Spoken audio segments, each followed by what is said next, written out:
also have Unsa na to... may sweldo nimo kung wala na kay sweldo. Ito. Unsa na sweldo na kung wala na kay sweldo.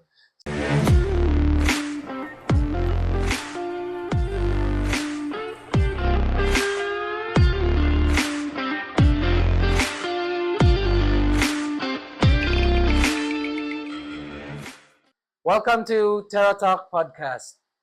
So today we are on our 13th 13th episode. So unsa man Let's among see. storyaan or unsa atong storyaan ninyo karon. So it's all about retirement plan or retire with ease. Yes. So it's also a good topic, for this week. And yeah, essentially or basically daghan jud makarelate ani, especially when it comes to financial planning. Dugay murag nakasud diri sa Pinas ang or naaman tuod, but when it comes to spreading it, dugay man, no? As a financial literacy. coach, financial literacy. Kung tanawon percentage, basta natoy percentage nga about financial literacy ang Pinoy, ubos siya before. Even now, ubos gyapon. No? So, the first question that we have is, what are some essential strategies young professionals can adopt today to start preparing for their retirement? Well, good. Understanding unsay ganahan nila nga life when they retire. Oo. And normally with the young generation, the Gen Zs, kay millennials man ta, so nanata sa middle age. So we're talking about the Gen Zs, 20 years old, or mga 25 years old below. So normally lang nauna na is YOLO. YOLO. Yes, correct. But it should be intentional good na they should prepare for their retirement. And ang dako gyud nga makatabang nila mag-prepare for their retirement is an influence of their family member. Yeah. One of my karon lang gyud kung client nga siya, coach, sa man akong buhaton sa kumanghod, coach. Kuan man kanang batan-on pa. So I think I need to prepare for her retirement fund as early as now. Kay sure ko barato ra. Madaras kwarta ba? Yeah, dako ang return. Then I told her, that's a good thing that you've brought that up. Because as a sister looking after siyang manghod, that's a good thing. Kay oo, so mana big influence sa mga young generations. And normally ang buhaton ana nila is they need to talk to an expert. They need to talk to a coach. They need to talk to their family member nga nakaibaw sa diskarte. Diba? Di mo kamangutan na sa tao nga like, for example, family member nga nag-retire na, then wala siya ka-prepare. Yes, you can ask some questions so that you can avoid unsa nga route ilang giadtuan. Talk about advising, adto gid ka sa katon na gyud naka-experience gyud unsa man niya pagkuan, and then para be a student gyud, bata pa ka, and then daghan na mo kay ron, no?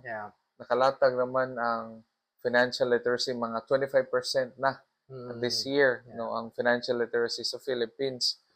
Now kana dool sila og mga expert, no, sa family members. Big role good nga na kay family member nga i-push you ka na, okay, prepare kay di pa kakakita karon kay batanon pa man ka, no, learn from my mistakes. Na is mga young professionals ilang kailangan buhaton nga basa, read and learn. And then the other one is for someone in their 50s or nearing retirement age, what are some key considerations when reviewing and adjusting the retirement savings strategy? Kana para to sa tong topic nga education nga nakaandam na siya ugma mo graduate ang muskwela ready na magkuha sa mga college yung anak next year or the next month duulan kana 50 years old. Again, you don't need to be sad nahapit na ka mo retire, di pa ka mag-prepare, wala man kayo mabuhat ato. No? So, what we can do is, from now until you retire, okay? And the big consideration na when you retire is the type of lifestyle that you want to have. Retire ni mo. Di ba? Ganahan ba ka dito sa Basakan? Alright? Pero na helicopter Basakan. Di ba? Abli dito. Para ni Elon Musk. Nga na siya nga, iyang ganahan nga balay is simple lang. Kanang pinadili kanang sanay si Iron Man ba? Si Starks, di ba? Oo nga. Field na mukalit open ang kuan, magawa siyang chopper. Oo, magawa siyang chopper. Consider good kung asa ka ganahan mo retire, no? O kanang unsa nga lifestyle, type of lifestyle you want to live during your retirement. If you also wanted to kanang maintain the lifestyle that you have right now once you retire. Kung mao ba mo gusto gihapon, naka-travel ka, dito. Balik ka sa gusto ba gihapon ani mo ma-experience once you retire. Because it's a different scenario naman good. Karon, maybe you're earning 6 digits, 7 digits. Yes. But during nga stage, wala na. Also unsa na may sweldo nimo kung wala na kay sweldo. Ito, unsa na sweldo na kung wala na kay sweldo. So for 50 years old, almost na retire, as financial coaches, what we can recommend is i-consider kag investments, no? Ayaw siya sud o kanang mga high risk. High risk ng mga investments. Why? Kamay na kagtay. Ang imong horizon kamay na lang, no? So what you can do is try to find another source of income kay 50 years old ka. Sige. Though the energy is not kuan, pangita lang yung para makatabang nimo, no? Mag-start ba kag small business para makatabang nimo during retirement. 50 years old is 10 years na lang ang kulang, no? So act as early as now, no?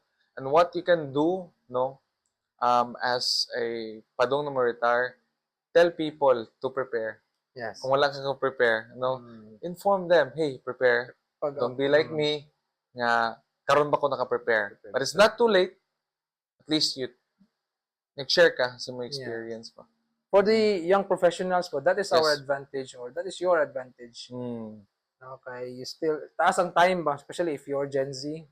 Taas pa yung time. So you can take risk. Pwede pa ka take risk, especially if you're 25 below.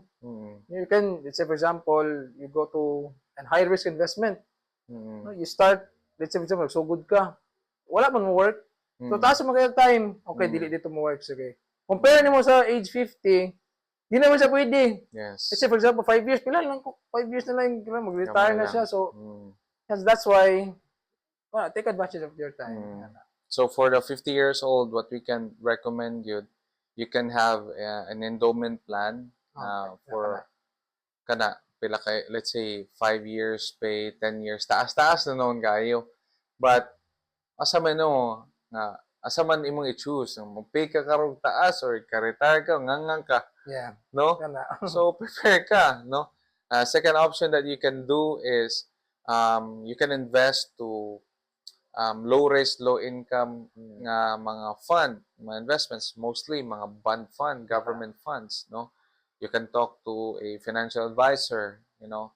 You can also start a new ATF nga investment sa bank or any life insurance company nag-offer ana.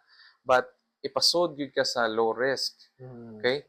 You can also open MP2. No? Sa Pag-ibig currently na sila sa 6%. But then again, you need to wait for 5 years, no? And sa ako nabasahan nga, well, let's say, di na mo hilabtan na within 2 years, I think 2 years or 2 months after na nag-mature, dili na tumutubo. You need to withdraw the money. Oo. So, kana, pwede sa na nga option. At least, diversify ka sa mong kwarta.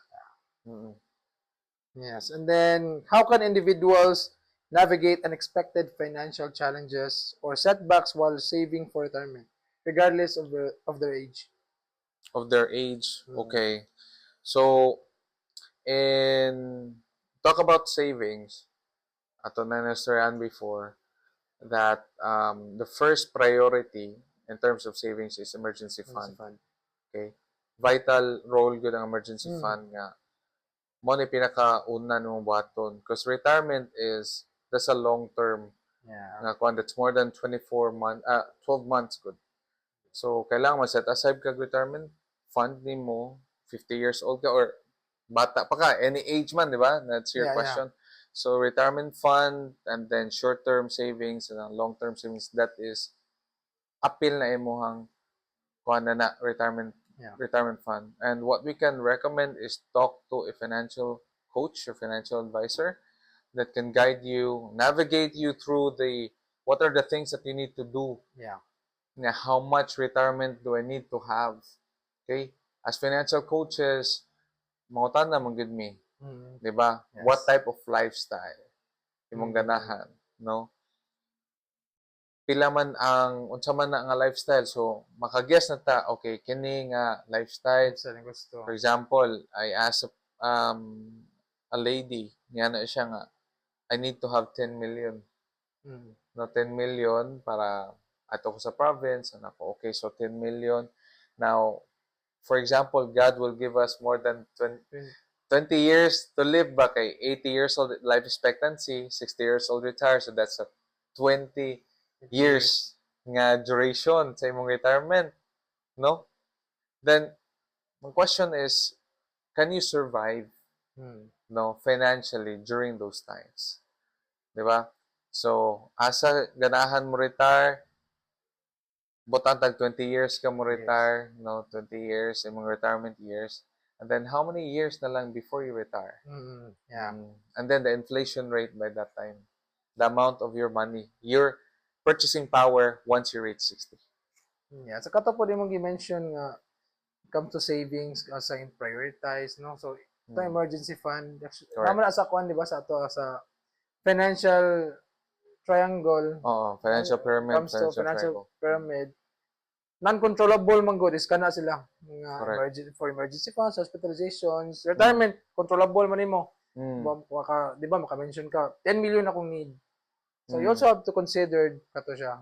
Emergency fund dapat all good na kato ba no, like na kay fund gilahi. Then you can proceed with your retirement fund kay. Yes. Tigom ka retirement fund, wala kay for emergency fund. Kurot gyapon na. Kurot kayo. Good as in. And dili beta forever good nag-work ba. So yes, be intentional good, no. Be intentional in saving for your retirement, emergency fund. Bahala ginagmay at least. Then luckily as financial coaches, we have a sheet, no, that can guide people good unsaon pag pila man gyud kailangan ako. Pila man gyud ang money intended for my daily expenses, for my investments, and also for my retirement, and for my leisure. So, daghan jud. Kailangan jud yung storya financial advisor, financial coaches like us.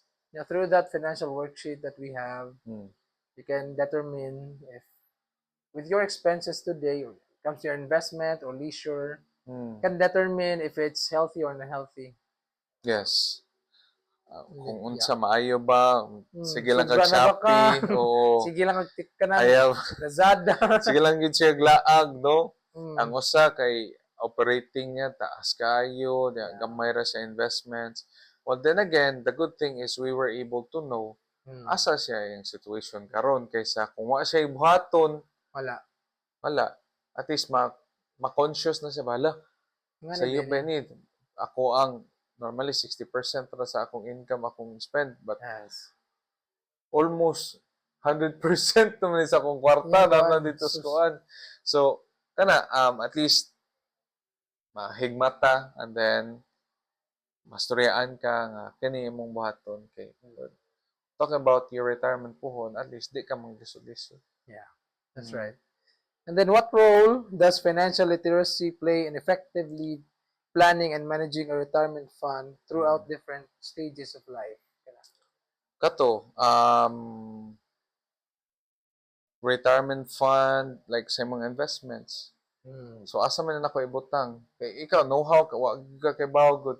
asa man ako ibutang ang kwarta mo nang uban mag-check sa advertisement, ako Yeah. isod sa kanang mga online platform no mga banks, online banks kay kini mo nilang gi-offer how many percentage no.